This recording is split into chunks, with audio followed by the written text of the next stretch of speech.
देश में प्रधानमंत्री नरेंद्र मोदी जहां स्वच्छता की अलख जगाकर खुद झाड़ू थामे हुए नजर आए थे, तो वहीं देश में प्रदूषण और घरों से निकलने वाला कचरा आज भी देश के लिए एक बड़ी समस्या बनी हुई है। लेकिन लगातार इस कचरे के प्रबंधन और कचरे को जलाने पर देश की अदालत ने कई बार सरकारों को गाइडलाइन दी है, सरकारों को फटकार लगाई है, क्योंकि देश की हवा इस कदर जहरीली हो चुकी है कि इसमें आम आदमी को सांस लेना दुभर हो चुका है।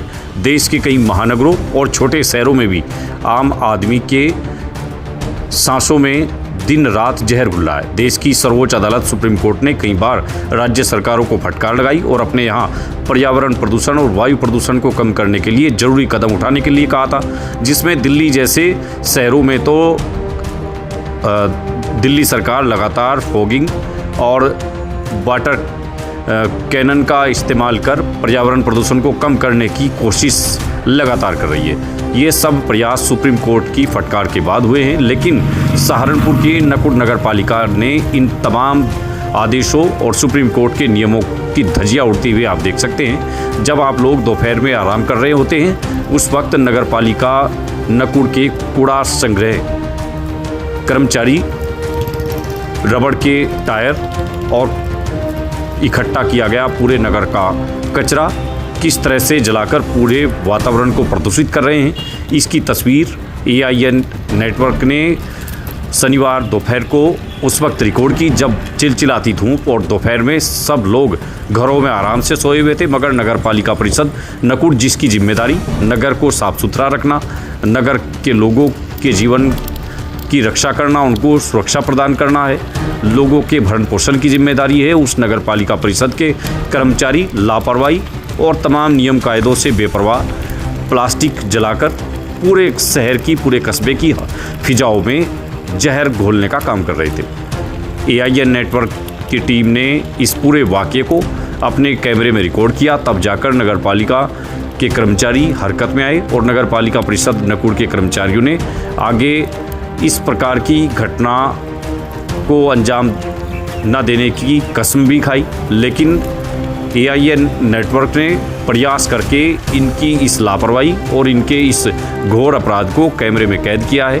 नगर पालिका परिषद नकुड़ के लापरवाह कर्मचारियों की वजह से कस्बे की फिजाओं में जहर घोला जा रहा था। जब हमने इन लापरवाह कर्मचारियों से बातचीत की तो देखिए इनका क्या कहना था।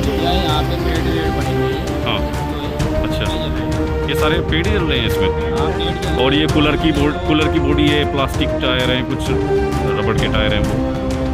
ये क्यों जलाया आपने? आपको लिखित में ऐसा ही दिया गया था कि जला करके नष्ट, तो फिर कैसे जला देते हैं आप इसको? क्या नाम भैया आपका भी है जी? है जी? हाँ जी। ये क्यों आपने कैसे जला दिया? ये ज्यादा लकड़ियों की वजह से जला। लकड़ियाँ तो नहीं, इसमें तो प्लास्टिक और प्लास्टिक कपड़ा रबड़ के टायर भी जल रहे हैं उधर। टायर कोई नहीं है और तो आप लोगों को नहीं पता इससे ये जो सारा का सारा जलने के बाद ये तो हम भर के ले जाएंगे अभी।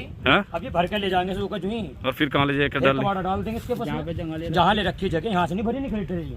अच्छा, ट्रेली भरी खड़ी। ये निपटा दिया आपने इसको? ये नहीं हो जाएगा, इसमें अपने लेकर चलते भी साथ के साथ ट्रैक्टर में ही नहीं खड़े। आपको नहीं पता रबड़ प्लास्टिक टायर जलाना? प्लास्टिक तो है ही नहीं सर। और क्या है ये तो लकड़ी। चलो देखते हैं, आ जाओ चलो देखते हैं भाई। देखो भाई, ये जो बता रहे हैं इसकी हकीकत देखिए। ये उसकी बॉडी है जो प्लास्टिक, ये देखो ये कूलर की बॉडी है और सब कुछ इसमें जल रहा है, रबड़ है, गद्दा है सब। यार ऐसी लापरवाही तो नहीं करनी चाहिए, लोग बीमार हुए हैं। नहीं होने की, ऐसा नहीं है कि तो लकड़ियों की वजह से जला दे। लकड़ी नहीं थी सर, इसमें लकड़ी थी, इसलिए इसके ऊपर जवाब दिया। अगली बार नहीं होना चाहिए, नहीं होने का, अगली बार भी ना। ठीक। तो नगर पालिका परिषद नकुड़ में कूड़ा प्रबंधन और सफाई कर्मचारियों की करतूत आपने देखी। तो नगर में कूड़ा प्रबंधन का क्या तरीका खोज निकाला है नगर पालिका कर्मचारियों ने, और नगर पालिका इस सब से बेखबर है। कस्बे की फिजाओं में किस तरह से जहर घोला जा रहा है, रबड़ के टायर, प्लास्टिक, पॉलीथीन, जिन पर सुप्रीम कोर्ट और NGT लगातार राज्यों को गाइडलाइन दे चुकी है, लगातार निर्देश दिए गए हैं कि कहीं पर भी कूड़े को, प्लास्टिक को जलाया ना जाए, और लगातार पर्यावरण प्रदूषण पर लगाम लगाने की कोशिश देश की सर्वोच्च अदालत भी करती रहती है। मगर इन सबसे बेखबर नगर पालिका परिषद नकुड़ के कर्मचारी जो दोपहर में कूड़ा प्रबंधन का एक नया तरीका ईजाद करते हुए नजर आए। इन्होंने न केवल प्लास्टिक को जलाया बल्कि कूड़े में आए हुए रबड़ के पुराने टायरों, घर में इस्तेमाल होने वाले अलग अलग प्लास्टिक और कूलर की बॉडी जैसे प्लास्टिक के टूटे हुए स्टूल और कुर्सियाँ, उन तमाम चीज़ों को आग लगा करके उनको निपटाने का काम किया ताकि उन्हें ज़्यादा जद्दोजहद ना करनी पड़े। Bureau report.